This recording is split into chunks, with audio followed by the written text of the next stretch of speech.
Shalom semua, kenalin nama gue Ken. Di sini gue mau cerita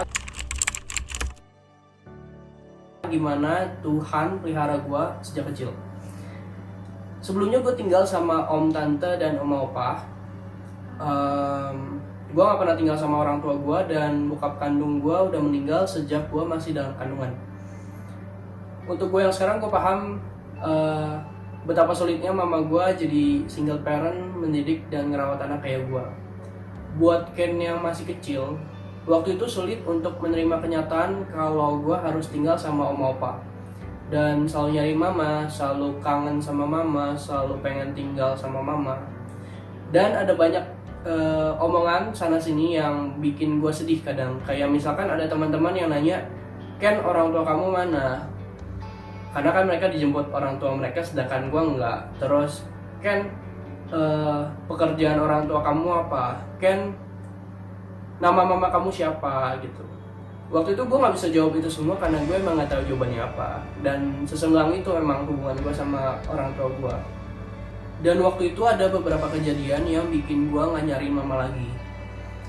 Gue berantem sama mama, dan kita hampir mau bunuh-bunuhan. Dia mau bunuh gue dan gue mau bunuh dia, cuma karena gue nggak mau belajar. Dan gue sempat kecewa sama Tuhan. Tapi untungnya gue udah dikenalin sama Tuhan sejak gue kecil.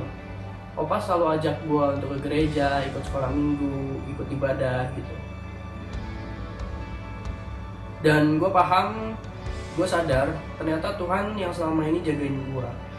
Mulai remaja gue memutuskan untuk mulai ikut Tuhan gitu. Maksudnya mulai lebih serius ikut Tuhan, ikut aktif pelayanan gitu.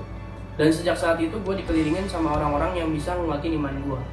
Bahkan di tempat les sekalipun gue ketemu teman-teman yang bisa nguatin iman gue gitu. Terus ada guru les juga yang buat gue jadi seperti bapak rohani gue. Sejak saat itu gue mulai mengalami banyak perubahan. Mulai dari prestasi gue yang membaik, gue gak remedial lagi. Terus hubungan gue sama orang tua gue juga dipulihkan. Bahkan Tuhan kasih gue keluarga yang baru. Gue sekarang punya bokap baru yang sayang sama gue, dan gue punya adik juga. Jadi sekarang kalau liburan ke rumah mama udah gak sepi lagi. Sejak saat itu gue mulai sadar pelayanan gak cuma sekedar pelayanan. Pelayanan gak cuma sekedar berguna buat orang lain, tapi berguna juga buat kehidupan gue secara pribadi. Dulu gue mikir gereja atau persekutuan doa yang membutuhkan gue untuk pelayanan, untuk membantuin mereka gitu. Tapi sebenarnya gue yang ngebutuhin itu semua, karena dengan pelayanan gue merasakan hidup gue berubah secara ajaib menjadi lebih baik. Gue gak bisa jelasin itu semua pakai kata-kata, tapi gue bisa ngerasain itu semua di dalam kehidupan gue.